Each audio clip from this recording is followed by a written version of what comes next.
বন্ধুরা, ১ চামচ ঘি আর গোবিন্দভোগ চাল দিয়ে দারুণ একটা রেসিপি আজকে আমি তোমাদের সাথে শেয়ার করব। আমরা গোবিন্দভোগ চালের পায়েস, পোলাও তো অনেক খেয়েছি। আজকের রেসিপি একদমই অন্যরকম হতে চলেছে। এই রেসিপিটা বানালে সবাই তোমার প্রশংসা করবে। আশা করি আজকের রেসিপি সবার কাছে ভালো লাগবে। তাহলে চলো আজকের রেসিপি দেখতে থাকো আর পুরোটা দেখবে। আশা করি আজকের রেসিপি তোমাদের সবার কাছে ভালো লাগবে। তাহলে চলো শুরু করা যাক।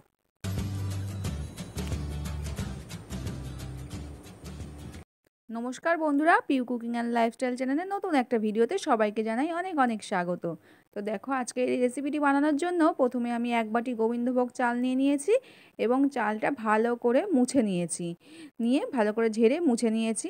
এই চালটা ধোয়া যাবে না, সেই জন্য ভালো করে মুছে পরিষ্কার করে নিতে হবে।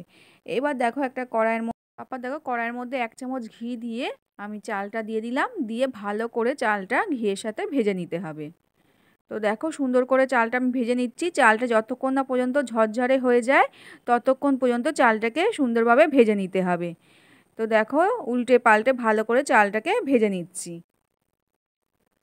তো চালটা ভাজতে ভাজতে তারপর দেখো, এখানে একটা মিক্সির জার নিয়ে নিলাম এবং চালটা ভাজা হয়ে গেলে আমি দেখো নামিয়ে নিয়েছি একটা প্লেটের মধ্যে। এবার ভালো করে চালটা কিন্তু ঠান্ডা করে নিতে হবে, তবেই মিক্সির জারে এটা দিতে পারবো। তাই জন্য একটা প্লেটে নিয়ে নিয়েছি এবং এটা একটু ফ্যানের তলায় রেখে দেবো, তাহলে তাড়াতাড়ি ঠান্ডা হয়ে যাবে। তো দেখো, ফ্যানের তলায় রেখে দিয়েছিলাম, এতে করে চালটা খুব সুন্দরভাবে ঠান্ডা হয়ে গেছে। এবার আমি মিক্সির জারে এটা নিয়ে নিচ্ছি।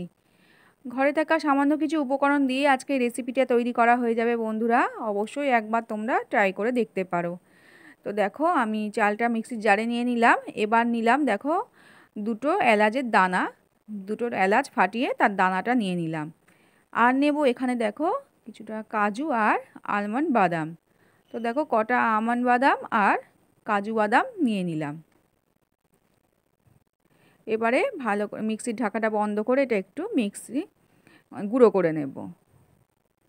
তো গুঁড়োটা খুব একদম ডাস্ট করার দরকার নেই, একটু দানা দানা থাকবে, সুজির দানা যেমন থাকে ওই রকমভাবে রাখতে হবে। তো দেখো, আমি দেখিয়ে দিচ্ছি, ঠিক সুজির দানা যেমন থাকে ঠিক সেই রকমভাবে আমি এটা গুঁড়ো করে নিলাম।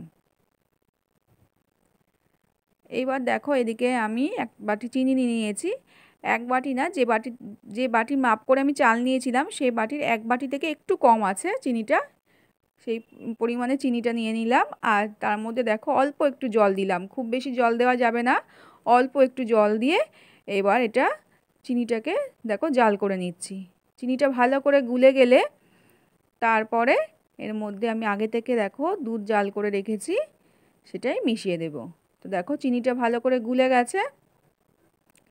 ভালো করে চিনিটা গোলা অবধি অপেক্ষা করতে হবে। তারপর দেখো, 1 বাটি দুধ আমি জাল করে রেখেছিলাম আগে থেকে, সেটাই মিশিয়ে দিলাম। এবার দুধটা মেশানোর পর ভালো করে একটু দুধটা ফুটে উঠলে তারপর আমি যে চালের গুঁড়োটা করে রেখেছি সেটাই মেশাবো।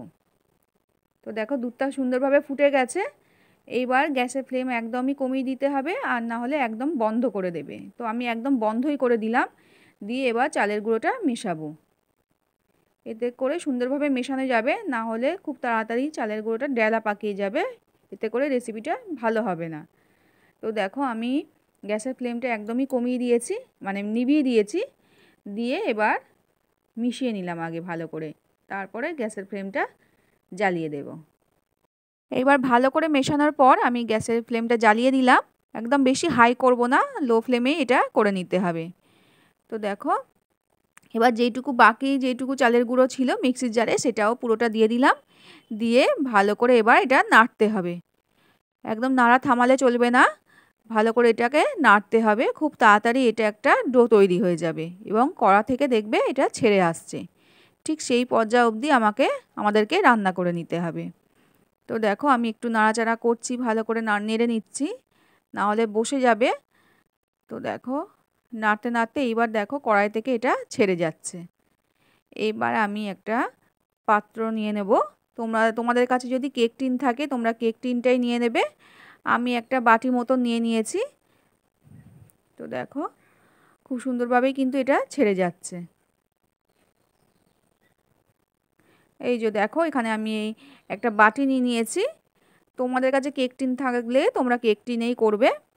এবার এর মধ্যে আমি 1 চামচ ঘি দিয়ে একটু ভালো করে মাখিয়ে নিচ্ছি, পুরো বাটির চারদিকে মাখিয়ে নিলাম। এবার যে চালের গুঁড়োর মিশ্রণটা তৈরি করলাম সেটাই আমি এর মধ্যে দিয়ে দিলাম। তো দেখো ভালো করে দিয়ে দিতে হবে। এবার একটা চামচ দিয়ে ভালো করে এটা সেট করে নিতে হবে। তো গরম অবস্থাতে এটা সেট মানে শেপ দিয়ে নিতে হবে, নাহলে পরে আর দিতে পারবে না, সেই জন্য গরম অবস্থাতে এটা শেপ দিয়ে নেবে। তো সুন্দর করে আমি একটা গোল শেপ দিয়ে দিলাম। দেখো যেহেতু এটা গরম আছে চামচ দিয়ে দিয়ে করে নিলাম। এবার এই গরম অবস্থাতেই আমি একটু কাট লাগিয়ে দিচ্ছি। তো দেখো চৌকো চৌকো শেপ দেবো, তাই জন্য আমি দেখো ছুরি দিয়ে চৌকো শেপটা দিয়ে নিলাম। তো দেখো চৌকো চৌকো করে আমি একটা এরকমভাবে শেপ দিলাম, তোমরা বরফি আকারেও দিতে পারো। এইবার আমি এটা ফ্রিজে কিছুক্ষণ রেখে দেবো, 30 মিনিট রেখে দেবো। আর ওপর থেকে দেখো একটু আমন্ড বাদাম আর কাজু বাদাম একটু হাত গুঁড়ো করে একটু ভেঙে নিয়েছিলাম, সেটাই ওপর থেকে গার্নিশিং করে দিলাম। এবার একটু 30 মিনিট ফ্রিজে রেখে দেব, তারপর এটা কেটে নেব। তো 30 মিনিট দেখো আমি এটা রেখে দিয়েছিলাম। এবার আমি একটু কেটে দেখিয়ে দিচ্ছি তোমাদেরকে কত সুন্দর হয়েছে। বন্ধুরা, আমি তো তোমাদের মনে করাতেই ভুলে গেছি, আজকে যদি আমার চ্যানেলে নতুন বন্ধু এসে থাকো, আমার রেসিপি দেখছো, যদি ভালো লাগে তাহলে অবশ্যই একটা লাইক করে দেখো আর চ্যানেলটিকে সাবস্ক্রাইব করতে ভুলো না। পাশে থাকা বেল আইকনটা অবশ্যই দাবিয়ে দিও আর রেসিপি ভালো লাগলে সবার সাথে শেয়ার করে দিও। আর আজকের রেসিপি যদি তোমরা ফেসবুক থেকে দেখে থাকো তাহলে অবশ্যই আমার প্রোফাইলটিকে ফলো করে দিও আর সবাই একটা লাইক করে দিও। পুরনো বন্ধুদেরকে বলছি তোমাদেরকে আমার পাশে থাকার জন্য অনেক অনেক ভালোবাসা। তো দেখো এইভাবে আমি সুন্দর করে বরফি চৌকো চৌকো করে কেটে নিলাম। কত সুন্দর হয়েছে দেখো বন্ধুরা দেখতে, অবশ্যই তোমরা এইভাবে একবার বাড়িতে বানাও। আশা করি আজকের রেসিপি তোমাদের কাছে ভীষণই ভালো লাগবে।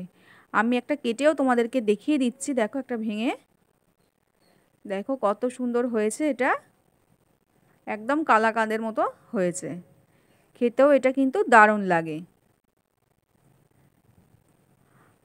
আজ তাহলে এই পর্যন্তই বন্ধুরা, সবাই খুব ভালো থেকো, সুস্থ থেকো, আবারও দেখা হবে নতুন কোনো ভিডিওর সাথে। টাটা।